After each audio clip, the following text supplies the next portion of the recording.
Okay, so it's Friday night at like 8 o'clock. I just finished an insane week of amazing events, I should say. I should be relaxing. I'm exhausted, but you know what? I am pissed. And I'm shooting this video because it's September 30th now when you're watching this. And this deserves a rant. Canada, we can do better than this. What the actual F?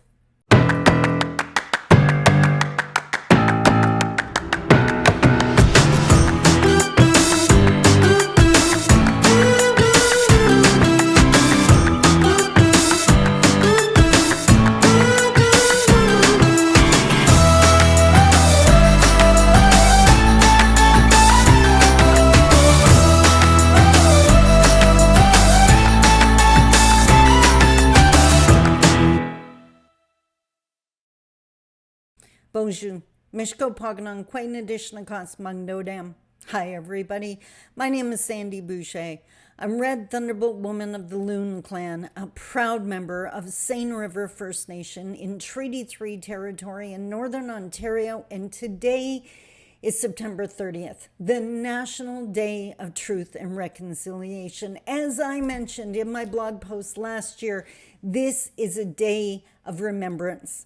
This is a day of grieving. But as I drove home tonight from my last event, a National Truth and Reconciliation Day event, I should mention, in community with elders crying, talking about their stories, I had the radio on. And I heard the advertisements, and I heard the plans of way too many radio stations.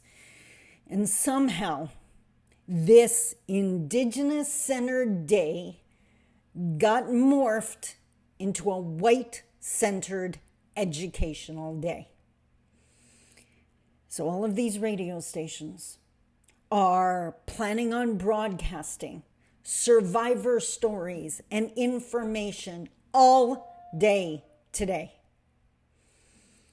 Is that the only way Canadians are willing to learn about reconciliation? And it has to be free and easy access? And if that's the case, how do you justify Indigenous 12-year-olds having to live with strangers to get a grade 9 education? They don't have easy access.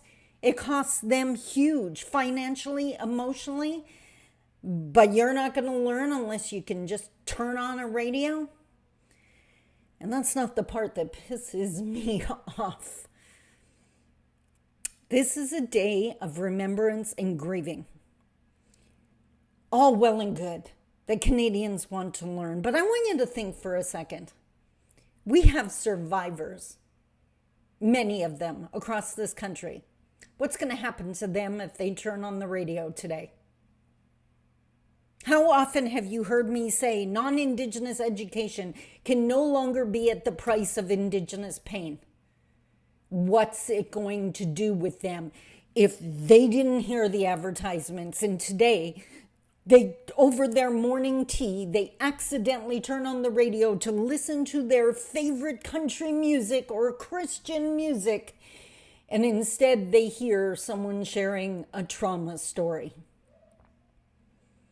The elders that have attended the event I was at today, I'm guessing they knew what they were walking into. They knew what the discussion was going to be. They had prepared. They knew that they were probably going to get triggered.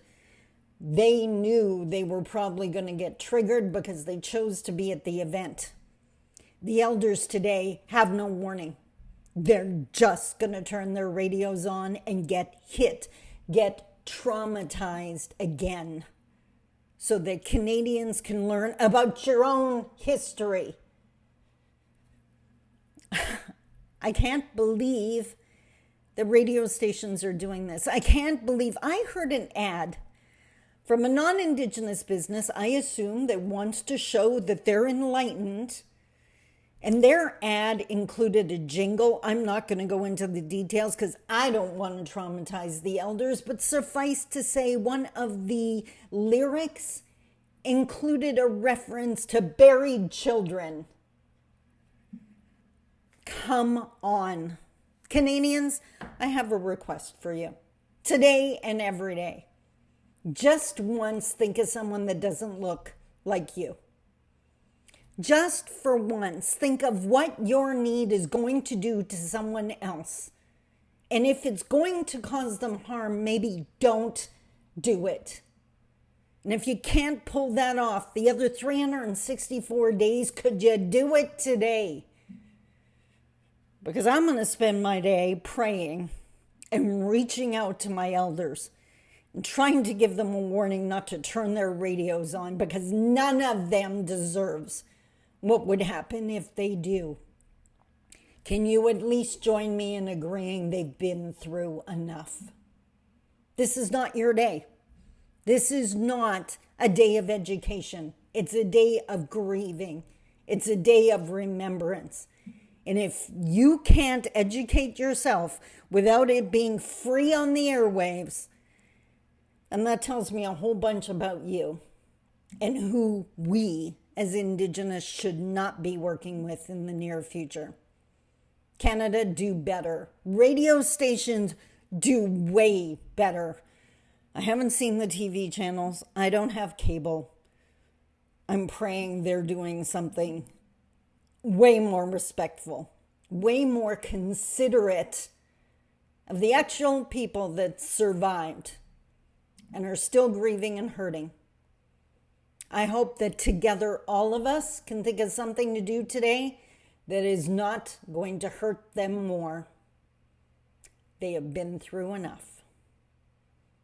I hope this makes sense. I hope this resonates. I hope that this never happens again, because this is too much. Way too much.